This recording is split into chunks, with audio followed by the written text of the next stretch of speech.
You ever stop to think about how a perfume bottle tells a story before you even get a whiff of the scent?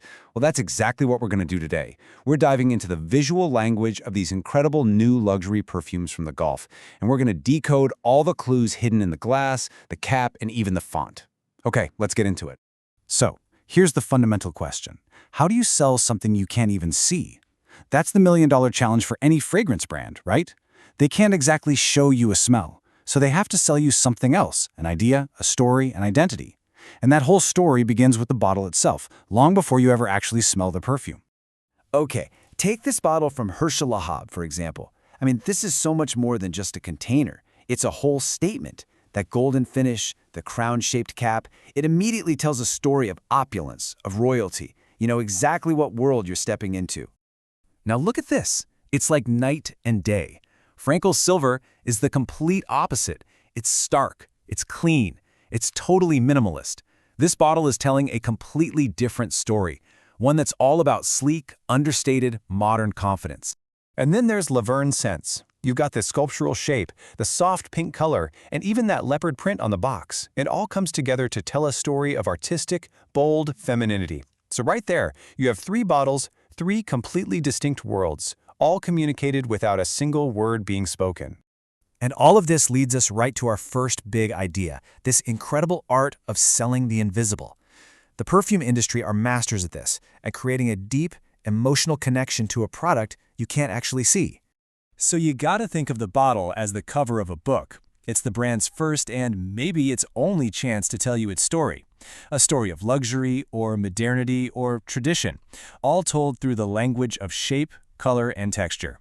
Today, we're really going to zero in on a collection of contemporary perfumes coming out of the Gulf. And these brands are fascinating because they're redefining luxury on their own terms, and they're blending these deep cultural roots with a kind of hyper-modern global style. Now, to really understand these stories, we need a decoder ring, and that decoder ring is what we call design language. It's basically a brand's visual vocabulary. And once you learn to read it, you can start to see the hidden story behind just about any product. All right, let's put this decoder ring to work. We're going to break down these perfumes by looking at two really powerful and totally contrasting design languages. First up, sleek minimalism. Just look at Frankel Silver and Arrogate Comat next to each other.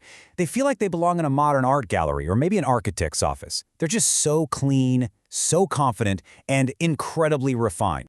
So what gives us that minimalist feeling? Well, it's a few key things. You've got these really clean geometric lines, the fonts are simple, sans serif, and there's a huge focus on empty, uncluttered space. This whole vibe speaks of precision, of a modern global outlook. It's the kind of luxury that whispers instead of shouts.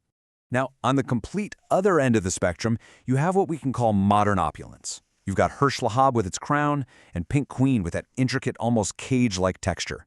These are just unapologetically luxurious. They feel heavy, important, almost historic. And the visual cues here are all about signaling richness and heritage. You see regal symbols like crowns, really ornate shapes, and lots of metallic finishes. Even the use of Arabic calligraphy, like on the Hirsch bottle, directly ties the product to a very deep cultural tradition. This is a kind of luxury that is incredibly proud of its roots. So what does it all mean? What does it say when you have these two totally different styles thriving right next to each other? Well, it tells us something really profound about the culture they come from. It's really a tale of two worlds, coexisting and having a conversation. And this isn't a conflict, it's a dialogue. On one hand, you have this deep, deep respect for tradition, for heritage, for history. And on the other, you have this bold, ambitious, forward-looking vision that's minimalist and global. These perfumes are literally the physical proof of that cultural conversation. And this is the perfect illustration of that. From the same brand, you have Oud Bakur, a name that just screams ancient incense traditions. And right next to it, glitch, a word straight out of the digital age. This is the whole story of the modern Gulf, captured in two little bottles. It's amazing. Okay, so let's tie all of this together and bring it back to you. Because, this isn't just some abstract marketing theory. It's about the choices we all make every day and the stories we tell about ourselves. So let's play a little game. Instead of seeing a product, let's try to imagine a character. Who is Arrogate Girl? What's her story? That clean, modern, almost architectural design, it gives you all the clues you need to start building a picture of her life. And how about this character? Cuban tobacco, the heavy, dark glass, that golden panther. It suggests a totally different person, doesn't it? Someone maybe a little more mysterious, someone rooted in a more classic kind of luxury. The bottle isn't just selling a scent, it's selling a whole personality. And that brings us to the most crucial point of all. The choice you make is never just about the smell. When you pick a bottle off a shelf, you're picking a story that resonates with you. Your collection of perfumes? It's kind of a visual autobiography, representing all the different sides of who you are, or maybe who you want to be. So, here's what I want you to take away from all this.